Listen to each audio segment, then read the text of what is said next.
عمومی طور پہ کہا جاتا ہے یہ دنیا والے ہیں، یہ دین والے ہیں، اور یہ دو تقسیمات کر دی جاتی.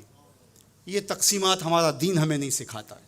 دونوں پلڑے برابر رکھو، دنیا بھی اور دین بھی. اصل دنیا کیا ہے؟ ملا رومی بولے چیز دنیا از خدا غافل بدن. دنیا ہے کیا؟ خدا سے غافل ہونے کا نام دنیا ہے. وہ آپ چاہے ممبر پہ بیٹھ کے غافل ہیں یا دکان پہ بیٹھ کے غافل ہیں، وہ آپ دنیا داری کر رہے ہیں. یہاں مقصد لوگوں کے دل اپنی طرف موڑنا، لوگوں کی جیبیں ڈھیلی کرنا، لوگوں میں اپنے آپ کو محبوب اور اپنے آپ کو جو ہے وہ لوگوں کا مقصود بنانا، اپنے بت کو تراشتے رہنا کہ لوگ پوجا پاٹ کرتے رہیں. یہ ممبر پہ دکانداری ہو رہی ہے. اور دوسرا دکان پہ بیٹھا ہے لیکن سچ کا دامن نہیں چھوڑتا. میرے حضور نے فرمایا سچا تاجر قیامت کے دن پیغمبروں کے ساتھ اٹھایا جائے گا. تو دنیا اور دین یہ دونوں ساتھ ساتھ چلتے ہیں. تو دین اور دنیا دو الگ الگ خانے نہیں ہیں. اسلام ترک دنیا سے روکتا ہے لیکن غرق دنیا سے بھی بچنے کی تلقین کرتا ہے. رہبانیت کا درس بھی نہیں دیتا. لا رہبانیت فی الاسلام. اسلام میں رہبانیت نام کی کوئی چیز نہیں ہے کہ تم گھر بار چھوڑ دو، تم بستی چھوڑ دو، تم کوہ غار کی زندگی اختیار کرو. اسلام کا یہ مزاج نہیں ہے. ابھی بات ہو رہی تھی، حضور نے مواخات قائم کیے مدینہ المنورہ میں، اور مواخات مدینہ یہ کائنات کا ایک انوکھا باب ہے، اور یہ ایک الگ مضمون اور عنوان ہے کہ دو افراد کو، ایک انصار لیا اور ایک مہاجر لیا، اور حضور نے ان کے درمیان مواخات قائم کر دی. تو حضرت ابو درداء اور حضرت سلمان فارسی کے درمیان حضور نے مواخات قائم کی. تو جن کے ساتھ بھائی چارہ تھا وہ پھر حال پوچھنے جاتے تھے کہ میرے بھائی کو پریشانی تو نہیں ہے. تو حضرت سلمان فارسی گئے حضرت ابو درداء کے گھر. تو دیکھا کہ حضرت ابو درداء کی بیوی وہ عام سے کپڑوں میں تھی. تو انہوں نے کہا کہ میری بہن یہ کیا ماجرا، میلے کچیلے واجبی سے کپڑے. تو کہا کہ تمہارے بھائی کو دنیا کے ساتھ کوئی رغبت نہیں ہے. عورت آراستہ ہو، حضور نے عورت کی خوبیاں بیان کی کہ بہترین عورت وہ ہے جب اس کا شوہر دیکھے اس کو تو اس سے خوش کر دے. وہ اس کا لباس، اس کی حیت اور طرز زندگی ایسا ہو کہ مرد کے لیے مسرت، خوشی اور سرشاری کا ذریعہ ہو، تاکہ اس کی نظر یکسو رہے اور اس کے خیالات پراگندہ نہ ہوں، اس کی سوچوں میں آوارگی نہ آنے پائے. تو کہا کہ تمہارے بھائی کو رغبت ہی نہیں ہے دنیا کے ساتھ، اس لیے مجھے اس کی کوئی ضرورت نہیں ہوتی. خیر حضرت ابو درداء آئے تو کھانا لائے. تو حضرت سلمان فارسی نے کہا کہ آپ بھی کھائیے. کہا میں روزے سے ہوں.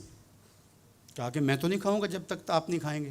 تو نفلی روزہ مہمان کے لیے توڑا جا سکتا ہے. تو انہوں نے روزہ افطار کر لیا، ساتھ بیٹھ کے کھانا کھایا. رات پڑی، سونے لگے. تو حضرت ابو درداء مصلی بچھا لیا. حضرت سلمان فارسی نے کہا کہ جناب آپ کو میرے ساتھ سونا پڑے گا. اللہ اکبر. یار وہ صوفی حضور کی تربیت کے پالے ہوئے تھے. آج تو پھر فتویٰ متوجہ ہو جاتا نا کہ اس نے مجھے نماز سے روکا ہے، یہ دارا اسلام سے خارج ہے. تو آپ نے کہا ٹھیک ہے، مہمان ہو، مہمان نوازی کا یہ بھی ایک ڈش ہے نا، چلو میں سو جاتا ہوں. سحری ہوئی تو سلمان فارسی اٹھے اور ان کو اٹھایا، بیدار کیا. تہجد پڑھی دونوں نے. اور پھر حضرت سلمان فارسی نے کہا کہ تمہارا میں نے عمل دیکھا، تمہاری بیوی کے کپڑے میلے کچیلے تھے، تم نے روزہ رکھا ہوا تھا اور رات تم قیام کرتے ہو. تو کہا کہ تمہارے نفس کا بھی تمہارے اوپر حق ہے، تمہارے اہل خانہ کا بھی تمہارے اوپر حق ہے، اور تمہارے رب کا بھی تمہارے اوپر حق ہے، اور تمہارے مہمان کا بھی تمہارے اوپر حق ہے، اور ہر ذی حق کا حق تمہیں ادا کرنا ہوگا. اور یہ بات چھڑی اور پھر دونوں چلتے ہوئے حضور کے پاس آ گئے. خوشا وہ وقت کے فیض عام تھا ان کا، خوشا وہ وقت کے بطحہ مقام تھا ان کا. کیسے وہ لمحے تھے، آج تو کوئی ملتا ہی نہیں ہے. درد ہو تو سنائیں کس کو، زخم ہو تو دکھائیں کس کو، دکھڑے ہوں کس کی دہلیز پہ رکھیں، کس کے کندھے پہ سر رکھ کے روئیں، کوئی رہا ہی نہیں ہے. تو وہ اٹھے اور حضور کے پاس آئے اور حضرت سلمان نے اپنی کہانی سنائی اور ابو درداء نے اپنی بات کہی.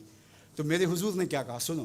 ارشاد فرمایا صدق سلمان، کہا میرے سلمان نے سچ کہا ہے.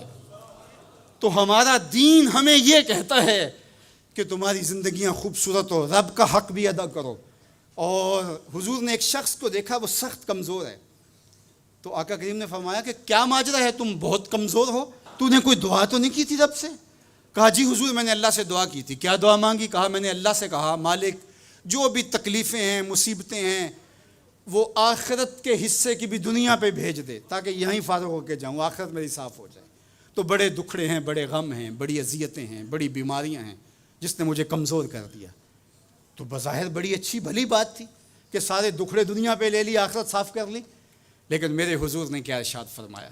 فرمایا تم نے یہ کیوں کہا کہ آخرت کے دکھ بھی دنیا پہ مل جائیں؟ تم نے یہ کیوں نہیں کہا ربنا آتنا فی الدنیا حسنۃ وفی الآخرۃ حسنہ، اللہ دنیا میں بہتریاں دے دے، آخرت میں بھی بہتریاں دے۔ وَكَذَلِكَ جَعَلْنَاكُمْ أُمَّةً وسطا، جب تک ترازو پورا نہیں رکھو گے، جب تک دونوں پلڑے برابر نہیں ہوں گے، تم آگے کبھی نہیں بڑھ سکو گے۔